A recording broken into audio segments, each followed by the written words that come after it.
Madam నమస్తే.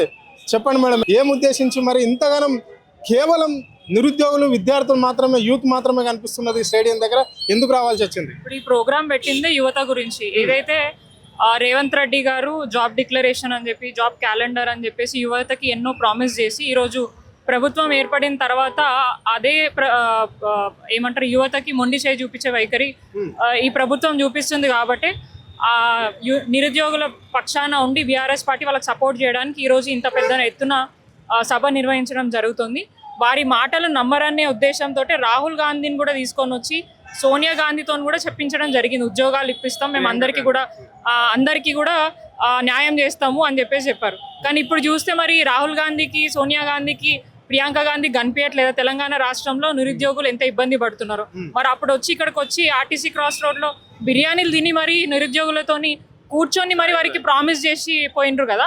మరి మళ్ళీ ఒకసారి రండి, కూర్చోండి, నిరుద్యోగుల బాధ వినండి, మళ్ళీ బిర్యానీ తినండి. వాళ్ళకి చేస్తా అన్న హామీలు ఎక్కడ దాకా పోయినా? ఎందుకంటే సెంట్రల్లో ఉన్నప్పుడు బీజేపీ మీద ఉద్యోగాల గురించి అరవడం కాదు, మీ పార్టీకి సంబంధించిన ముఖ్యమంత్రి ఇక్కడ ఉన్న తెలంగాణ యువతకి మోసం చేస్తున్నాడు. ఖచ్చితంగా వారికి సమాధానం చెప్పడానికి రాహుల్ గాంధీ గారు రావాల్సిందే. మీరేమో యువతకు మోసం చేసిండు అని చెప్పేసి బీఆర్ఎస్ కి సంబంధించిన నాయకులు మాట్లాడుతుంటే, ఈ రాష్ట్ర ముఖ్యమంత్రి మాత్రం నిరుద్యోగులు ఉద్యోగాలు మాకు వద్దు అని చెప్పేసి కూడా ఈ ప్రజా ప్రభుత్వంలో ధర్నాలు ఆందోళన చేస్తున్నారు అని చెప్పేసి కూడా ఆయన అంటున్నాడు. వద్దని ధర్నాలు చేస్తున్నారు. మరి ఒకసారి రేవంత్ రెడ్డి గారిని, వారి మంత్రి వర్గాన్ని ఒకసారి అందరినీ అశోక్ నగర్ కి వస్తే తెలుస్తుంది. వాళ్ళు ఉద్యోగాలు ఇవ్వమని ధర్నా చేస్తురా, వద్దని ధర్నా చేస్తురా? వద్దని ధర్నా చేసేది నీ పాలనను వద్దని ధర్నా చేస్తున్నారు, ఉద్యోగాలు కాదు. ఉద్యోగాలు చాలా మంది యువత గతంలో ఏదైతే కేసీఆర్ గారు హామీలు ఇచ్చారో దాని ప్రకారం 1,00,000 ఉద్యోగాలు ఇవ్వడం జరిగింది. దాంట్లో 60% ఉద్యోగాలు నీ ప్రభుత్వం వచ్చినాకనే నియామక పత్రాలను అందించినాను.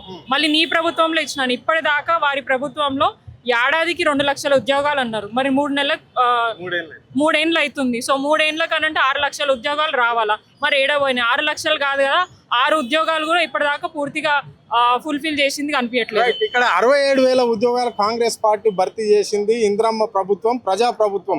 సో కొంతమంది బీఆర్ఎస్ కి సంబంధించిన పేడ్ ఆర్టిస్టులు మాత్రమే ధర్నాలు ఆందోళనలు చేస్తున్నారు, కానీ ఇక్కడ ప్రజలు నమ్మే ప్రసక్తి లేదు. అంటే 6 గ్యారెంటీల విషయంలో కావచ్చు, అన్ని విధాలుగా ప్రజలకు అన్ని అందిస్తున్నాం కాబట్టి అని చెప్పేసి కూడా ఇక్కడ ఈ రాష్ట్ర ముఖ్యమంత్రి చెప్తున్నాడు. ఇది చేసేదంతా కేవలం బీఆర్ఎస్ పార్టీకి సంబంధించిన వాళ్ళే పేడ్ ఆర్టిస్టులు అని చెప్పేసి పేడ్ ఆర్టిస్టులు చేసినప్పుడు పోలీసు వాళ్ళని పెట్టుకొని అసలు సభకి పర్మిషన్ ఎందుకు ఇవ్వలేదు? ప్లస్ పోలీసు వాళ్ళని పెట్టుకొని మా నాయకులను ఎందుకు ఆపే ప్రయత్నం చేస్తున్నారు? ఎక్కడికెక్కడ ఎందుకు అడ్డుకుంటున్నారు? మరి పేడ్ ఆర్టిస్టులు కదా, పేడ్ ఆర్టిస్టులు చేసే ధర్నాలు ఎవరు నమ్మరు కదా. నమ్మనప్పుడు నీకు ఎందుకు అంత భయం? నీ ప్రభుత్వానికి ఎందుకు అంత భయం? వదిలేయాల్సింది.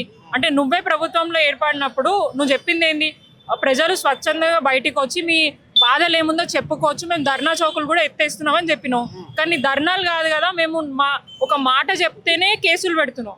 మా దాకెందుకు? మీరే గ్రౌండ్ లెవెల్లో పోయి ఏమంటారు, ప్రెస్ వాళ్ళే గ్రౌండ్ లెవెల్లో పోయి ప్రజల సమస్యలు ఏంది అని తెలుసుకునే ప్రయత్నం చేస్తే వాళ్ళ మీద కూడా దౌర్జన్యాలు, కేసులు పెట్టి ఇబ్బంది పెట్టే ప్రయత్నం చేస్తున్నాం. ఎక్కడో ఆంధ్రాలో వచ్చి ఇక్కడ వచ్చి ఇబ్బంది పెట్టినా కూడా పట్టించుకుంటలేవు.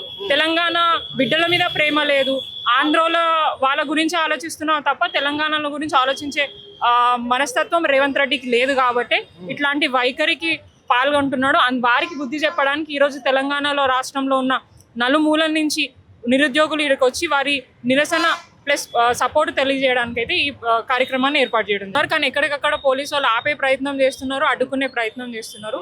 ఎవరు ఏం చేసినా కూడా ఎక్కడికక్కడ నిరసన తెలియజేసి ప్రభుత్వానికి బుద్ధి చెప్పడానికి మాత్రం సిద్ధంగా ఉన్నాం. అండ్ కేటీఆర్ గారు ఏదైతే రాష్ట్రంలో జరుగుతున్న అన్యాయాలు, 6 గ్యారంటీల పేరుతోని అట్లాగే నిరుద్యోగులకు ఇస్తా అన్న హామీల గురించి ఎక్కడ కూడా మాట్లాడట్లేదు.